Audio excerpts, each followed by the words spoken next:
more easier for us to give ourselves to the Quran and the colloquial language, Quran and Sunnah. Because we use that as a phrase, I'm following Quran and Sunnah. But then somebody can come and show you something of the Sunnah or give you something or say something to you of the Sunnah, but because you have not read it, you don't accept it. We like to keep Allah in a box. Therefore, we put our life in a box. The only box that we got to worry about is what we are taking to the grave. May Allah Ta'ala forgive us all our shortcomings and our sins.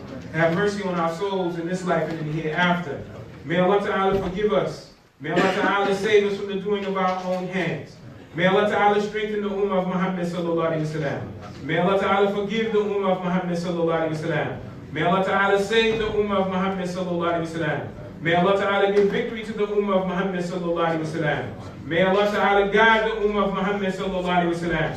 May Allah Ta'ala save us from the doing of our own hands, the torment of the grave, and the punishment of the fire. أقول هذا واستغفر الله وعليكم الحمد لله رب العالمين.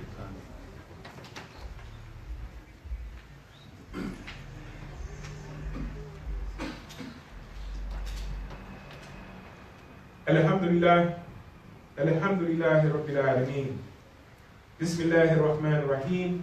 إن الله وملائكته يصلون على النبي يا أيها الذين آمنوا صلوا عليه وسلموا تسليما. اللهم صل على سيدنا محمد وعلى آل سيدنا محمد كما صليت على سيدنا إبراهيم وعلى آل سيدنا إبراهيم وبارك على سيدنا محمد وعلى آل سيدنا محمد كما باركت على سيدنا إبراهيم وعلى آل سيدنا إبراهيم في العالمين إنك حميد مجيد. Dear beloved Muslims, my respected elders, brothers and sisters, may Allah Ta'ala have mercy on us all. Our ultimate goal, dear beloved Muslims, what I'm trying to share or convey, and I hope that I'm making sense to you all, is the fact that this life is temporary. That's the first and foremost.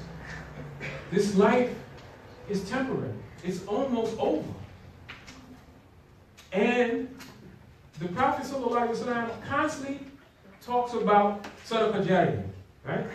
That sadaqah or that blessings that follow you even if you're not present, right? That is a serious stimuli. That is a serious thing to be in. You know what stops people from trying to ascertain sadaqah jariyah is because they are ungrateful. Most people, and I'm including myself, because all of us have tendencies or abilities to be very ungrateful.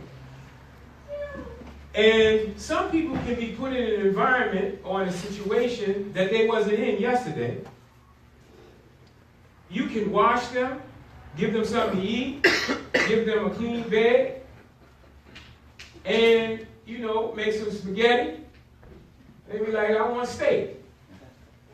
Right? Now, yesterday you ain't had the spaghetti or the steak. But you want steak.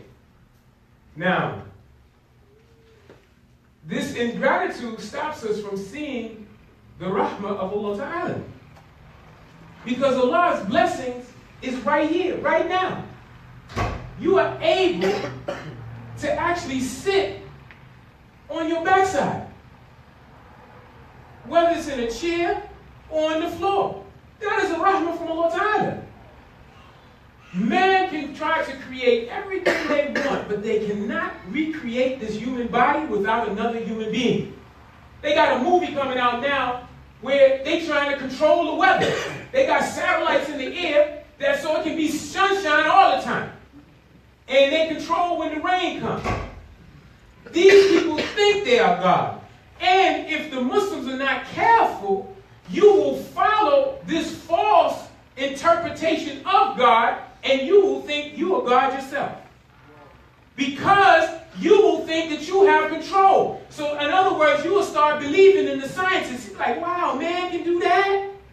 They can control, they trying to control the weather?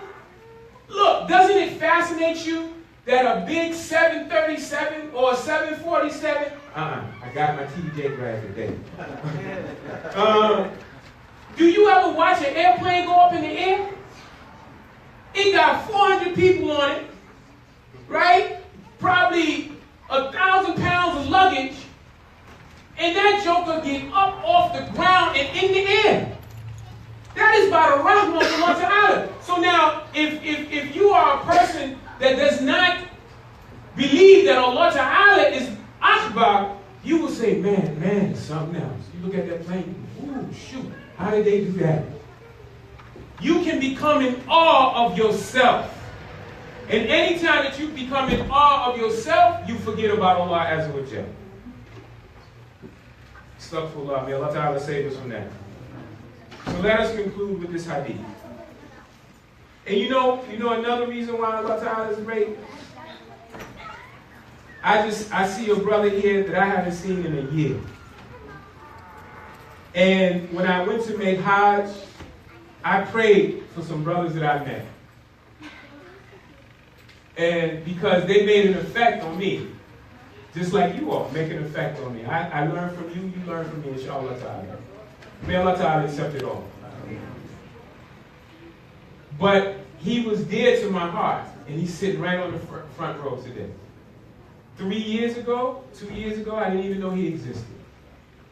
Now he's my brother. That's how Allah Ta'ala bring the believers together. And that's how we're going to be raised on the day of Qiyamah.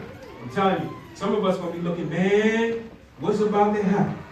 Okay, it is narrated by Anas ibn Malik, said that Muhammad sallallahu alaihi wasallam told us when the day of resurrection comes, the people will surge with each other like waves. They will come to Adam and say, alayhi salam, intercede for us with your Lord. He will say, I am not fit for that. Adam, our father Adam, alayhi salatu salam, will say, go to Ibrahim, alayhi salatu salam, for he is the close friend of the merciful Allah. So they will go to Ibrahim. But he will say, I am not fit for that. Go to Musa, alayhi salatu salam. For Musa, he is the one whom Allah spoke directly. So they will go to Musa, alayhi salatu salam, but he will say, I am not fit for that. He will say, go to Isa, alayhi salam. He is the soul created by Allah and his word. So they will go to Isa, alayhi salatu salam, but he will say, I am not fit for that. Go to Muhammad, sallallahu alayhi wa sallam.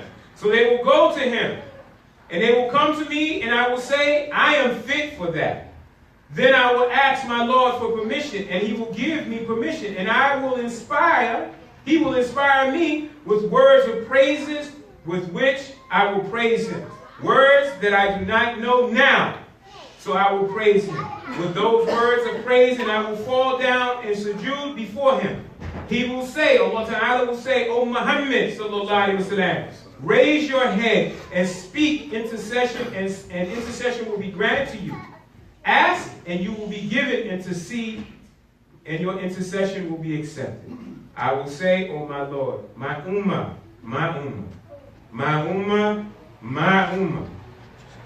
He will say, go and bring forth everyone, subhanAllah, in whose heart there is faith, the weight of a barley of grain. So I will go and do that. Then I will come back and praise him with those words of praises that he taught me, and I will fall down and sujood. He will say, O Muhammad, sallallahu alayhi wa sallam, raise your head and speak, and intercession will be granted to you, and you will be given. I will say, O my Lord, my ummah, my ummah. He will say, go and bring them forth. In everyone whose heart is the faith, has faith the weight of a small ant or mustard seed. Remember I talk about stages? Check this out. So Allah Ta'ala first said a grain, the weight of a barley grain, now the weight of an ant or a mustard seed. So I will go and do that. Then I will come back and praise him. Those words that he taught me. And again, I will fall down in prostration. And he will say, O Muhammad, sallallahu alayhi wa sallam, raise your head. Speak, and intercession will be granted to you. Ask, and you will be given. Intercede, and your intercession will be accepted. I will say, O my Rabb, my ummah, my ummah. He will say, go bring forth from the fire everyone in whose heart there is faith, the weight of the lightest grain of mustard seed. So then I will go and bring them forth. When we left, Anas, narrating of the hadith, said, some of the companions Why don't we go and ask Al-Hassan, who is hiding in the house of Abu Khalifa, and tell him what Anas ibn Malik has told us that the Prophet ﷺ told them. So we went, we greeted him with salam and gave us permission to enter. Then we said, "Oh, Abu Sa'id, we have come to you from your brother Anas ibn Malik, and we have never heard anything like he has narrated to us about intercession." He said, "Tell me." So we narrated the hadith to him, and he came to us to the point he said, "Keep going." We said, and he did not tell us anymore. He said, he told me this hadith when he was a young man, 20 years ago. I do not know if he forgot or if he did not want to let you depend on what he might have said. We said, "Oh, Abu Sa'id, tell us." So Abu Sa'id smiled and said, "Man was created hasty. I only mentioned that because I wanted to inform you of it. Anas told me the same as he told you, and said that the Prophet ﷺ added, 'Then I will come back a fourth time and praise him with those words of praise that he has taught me, and I will fall in sujood before him, and he will say, O Muhammad ﷺ, raise your head, speak, and intercession will be granted. Ask, and you will be given permission to intercede. I will say, O my Rabb, give me permission to bring forth all those who said, La ilaha illallah, Muhammadur Rasulullah.'" He said, "By my might and my majesty, my supremacy and my greatness, I will most certainly bring forth from those who said, La ilaha illallah, Muhammadur Rasulullah." Sallallahu alayhi wa sallam. Dear beloved Muslims, in conclusion, I beg Allah Ta'ala, do not take this deen for granted. Allah Ta'ala, by His mercy, has blessed us to come to Deen al-Islam. Allah, by His mercy, has given us ways for us to be forgiven in this life. Allah Ta'ala, by His permission, has given us the ability to bow and praise Him in the same way that our holy last messenger, sallallahu alaihi wasallam, praised Him and prayed to Him. Dear beloved Muslims, we are so blessed. I'm speaking to myself first as I'm reminding you. Be grateful for what Allah Ta'ala has given us, and be grateful for what Allah Ta'ala has not given you. Because maybe those things that Allah Ta'ala has not given you, you ain't ready for it. Whether it's a husband, whether it's a wife, whether it's money. You know, everybody want to be married, but everybody don't know how to be married. You know, some of us still waiting for Sheikh Abdullah Ibn Shabazz, Rahman, Abdullah to come riding on a white horse, and boom, everything gonna be all right. And most of us are looking for sisters that look like, what's this girl name? Nicki Minaj, something fake. You know, we don't want to accept what Allah Ta'ala has given us. And then we want to be stingy for what Allah Ta'ala has given us. Like we own anything in this life. Dear beloved Muslims, let us not forget that it's Allah Ta'ala that controls our breath and our life. Let us not forget that when you wake up for Fajr, or you wake up for Fajr, that Allah Ta'ala, by His permission, has given you back your soul. He has given you back your very soul, and with your soul comes your intellect. And because Allah Ta'ala is so merciful, He's allowing you to wait, to praise Him, and just to thank Him. Now, what would it be if Allah, we read that Allah Ta'ala said, no matter how many prayers you do, I will never forgive you. What would you do then? May Allah Ta'ala forgive us all. May Allah Ta'ala forgive us all. May Allah Ta'ala forgive us all. May Allah Ta'ala save us from ourselves. May Allah Ta'ala save us from the doing of our own hands. May Allah Ta'ala save us from the fire. May Allah Ta'ala truly save us from the fire. May Allah Ta'ala truly save us from the fire. May Allah Ta'ala allow us to meet the holy last messenger sallallahu alaihi wasallam on the other side. When the Prophet sallallahu alaihi wasallam will say to us, Assalamu alaikum wa rahmatullahi ahlan wa sahlan. So come to Salam. Allahu Akbar, Allahu Akbar, Ashhadu an la ilaha illallah, Ashhadu anna Muhammadan Rasulullah, hayya ala salah, hayya ala salah,